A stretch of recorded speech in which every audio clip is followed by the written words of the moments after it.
Shalom Bapak Ibu yang diberkati Tuhan, puji Tuhan, senang saya bisa kembali berada di tengah Anda. Dan hari ini mari kita akan bersama-sama belajar kebenaran firman Tuhan. Tema yang menarik yang akan saya sampaikan di hari ini adalah jangan sakiti anakmu. Mari kita akan membaca di dalam surat Kolose pasal yang ketiga ayat yang ke-21. Firman Tuhan berkata, hai bapak-bapak, janganlah sakiti hati anakmu, supaya jangan tawar hatinya. Bapak Ibu, menarik sekali Rasul Paulus di dalam surat Kolose ini.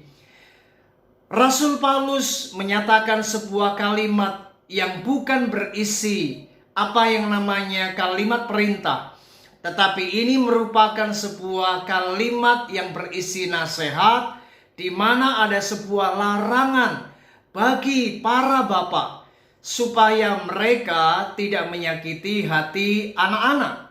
Mengapa demikian? Karena ternyata supaya anak-anak mereka jangan tawar hatinya.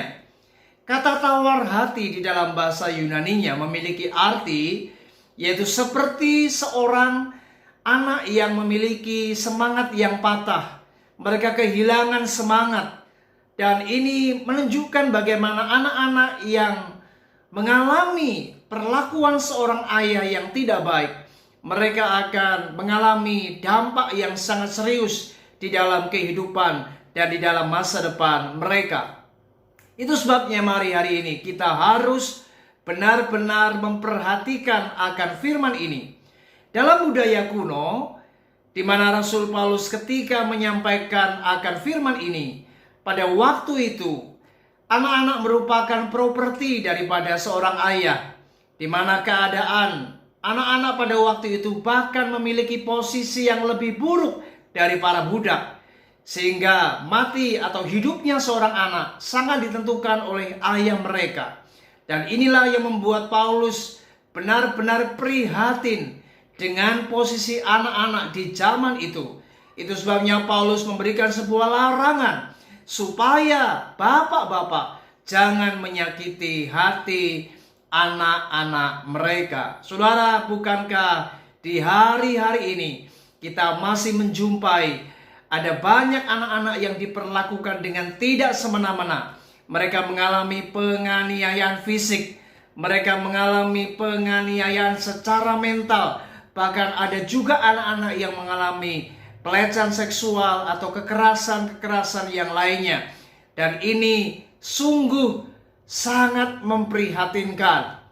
Sehingga tanpa disadari, dampak daripada apa yang dilakukan oleh seorang ayah terhadap anak-anak mereka, di mana mereka memperlakukan anak-anak dengan tidak baik, maka anak-anak tersebut akhirnya menjadi hatinya kepahitan. Saudara, mari kita harus belajar. Kemarahan anak-anak seringkali tidak akan pernah terekspresi di depan kita.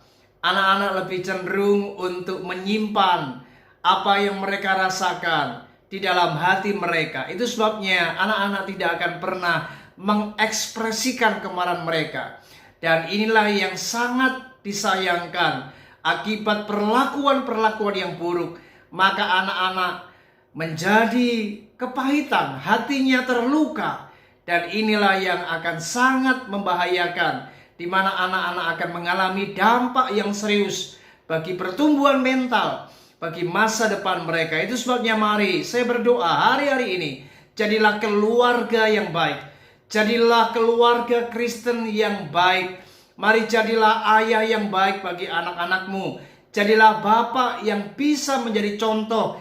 Mari berikanlah kasih sayang yang utuh, kasih sayang yang penuh, sehingga anak-anak kita boleh merasakan kasih Bapa yang luar biasa. Mari hari ini sebagai seorang ayah, sebagai seorang bapak, mari bertobatlah. Jika hari ini Anda masih memperlakukan anak-anakmu dengan tidak baik, mari hari ini belajarlah, bertobatlah, jadilah bapa yang penuh dengan kasih.